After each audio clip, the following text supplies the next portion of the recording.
Nandito na naman tayo para sa isang napaka-sweet, nakakapanabik at sobrang trending na love story nila Kalingap Jomar at Carla.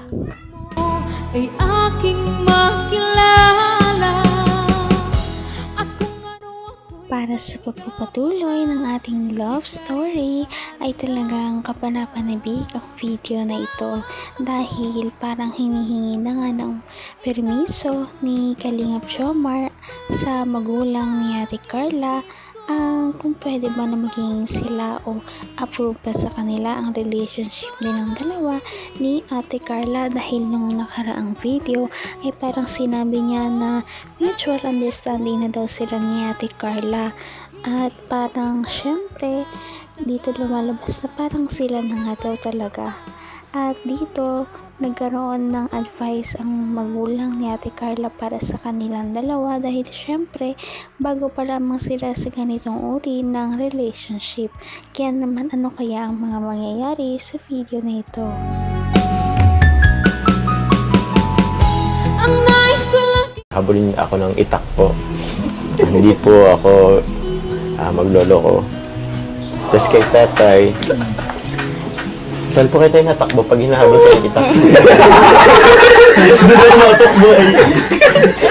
Sabay na kayo. Masabay na rin pa ako sa inyo tayo.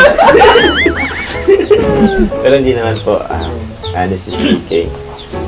Hindi man po hinahabol. Kaya lang pag andun ako na nadalag na po siya. Parang ako nadalag na po. Para tahimik tayo. Pag ulit po niya sa harap, ayos natin na po kami marinig. Tuloy po ka mo, talagang Kaya nga na ako.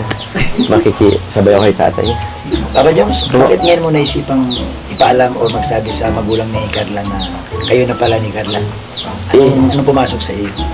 Siyempre kuya, bagong taon na rin. So, kailangan mas opisyal. Tsaka para wala na ako masyadong isipin kung halimbawa malabas kami ni Carla. At least ngayon, alam na nila yung nanay na pag lumabas man kayo. Opo. Carla, totoo bang talagang kayo na ni Papa Jones? Baka naman Totoo na kuya. Ewan ko po dyan, hindi pa naman po ay. Ano ba talaga? Ano ba talaga? Pinaparapan ng sitwasyon ko nito. Paano yung sa susunod? Di ba tayo na? Oo. Para isang Kung ano ako'y tanggap mo na. Hindi ka rin nag-alila. Ayun naman pala, parang hindi pa naman daw pala sila. Napakagulo naman talaga ng love team na ito. Ngunit syempre, sabi naman ni Ate Carla ay siguro mutual understanding pa lamang sila. Kumbaga, alam nila sa isa't isa na gusto nilang sa isa't isa, kaya hindi na sila masyadong susunod. Di ba tayo na? Oo. Para isang lang. Pagpapaalam pa ako niyan sa susunod. Ano ba talaga, Carla? Anong totoo? Para alam din ni mama mo. Grabe. Sige na, sabihin mo na. Hindi po. Hindi pa naman daw. Baka naman mayroon lang kayong nagkakaunawaan lang kayo. MU ano? MU. MU? Ganun na rin yun, kuya. Ganun na rin po yun. Parang naging mukhang sinungaling pa ako ngayon. Si Carla, tumitingin si Carla sa'yo na Di ba? Tingnan po tayo, ang pagtingin ni Carla sa akin. Yan ba yung walang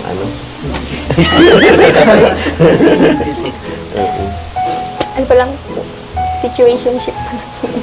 Situationship? Ano yun? Iba ng mga college nun. Ang dami ng term. Ano yung Ano yung situationship? Kuya Bob situationship? Hindi nga alam ni Kuya Bob Hindi mo. mo nga, kasi kami nung araw, wala mang ginagamit na gano'n. Oo, ibang ganun araw. Kami nung araw kasi pag pumunta ka sa harapan ng nanay, tatay, yun na yun, nagpapaalam na. Kayo na. Wala, tanan agad pag pero joke lang po. Situation. Situationship, bro? Parang Parang inilagay lang nila siguro sa maayos. Pang Gen Z yan ay. BNC nga, bro. Siguro from the root word situation. Sa sitwasyon? Sa sitwasyon, bro. So, Depende sa sitwasyon. siguro dito, kasi andito sila nanay, tatay. Naman ang bawat panaginip ko. Ikaw lang ang tinig. Naku, palapit na nga ng palapit ang pagkakataon na magiging sila na dahil ngayon ay MU na daw sila. Ibig sabihin ay sinabi na rin ni Ate Carla na may pagtingin din siya kay Kalingap Jomar. At konti na lamang ang ating bibilangin at magiging silang dalawa na nga talaga. Basta kami na po. Ano? Pasok mo. Pasok po.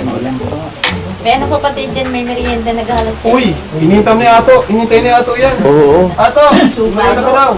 Suman. Ano yun na ibig? Ah, dyan pala si Arjun. Oh, sa tama mo. Wala mo palang pasok, Carla? Po. Wala mo pasok? Kuya Rab, 27 pa po. 27? Ah. Nag-enroll ka na? Ay bukas po. Okay. Grabe naman dito. GoPro. Wow. Yay. Si Amber. May birthday si Amber eh. Nice one. Ito mga kalingap yung pabahay natin, no? Kuya Rab, makape po. Ganda. Wow. Sige, sige. Kuya Rab, makape po. O sige. Kape tayo. Kape na lang. May mga tipi. Ganda. Grabe, guys. Ganda po. Grabe, oh. Kuya lang. Ganda, ang linis. Ang linis ng bahay nila. Situation. Nabunutan ng tinik si Joms. Nabunutan ka ng tinik, bro. Kasi parang nalito ako sa inyo. Ano ba talaga? Nakakalito kayong dalawa. Hanggang wakas ay tayo ng dalawa. Palagi kang Nakakalito nga talaga kung ano ba talaga ang nangyari sa kanilang dalawa. Sila na ba o mag-MU pa lamang sila? Ngunit ngayon, syempre, alam naman natin na gusto na nila ang isa't isa. Kaya naman, yun ang mas importante kesa naman sa wala. At syempre, dito ay pinagpatuloy pa nga ni Kalingap Jomar ang pagbisita sa bahay nila Ate Carla. Nakakalito sila, ano? Saka yung situationship, wala namang ganun dati.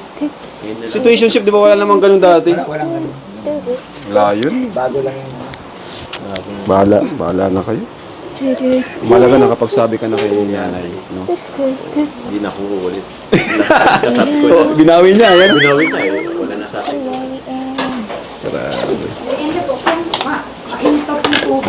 Sige lang po. Oh bro, kain tayo. Sinukmani. Iba-iba tayo ng sinabi ah.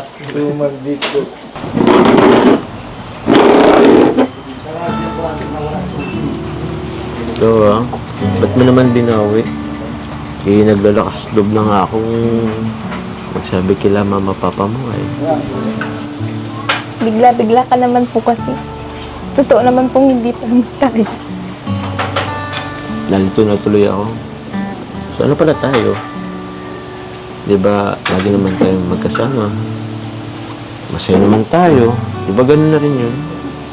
Situationship na ang meron tayo. Situationship, ano ba kasi yun? Pakarinig ko dyan ganun na ba ang turo sa Ganun na ba ang bago sa generasyon ngayon? Basta yun na po yun. Mag-research ka na lang po. Meron na talagang ganun sa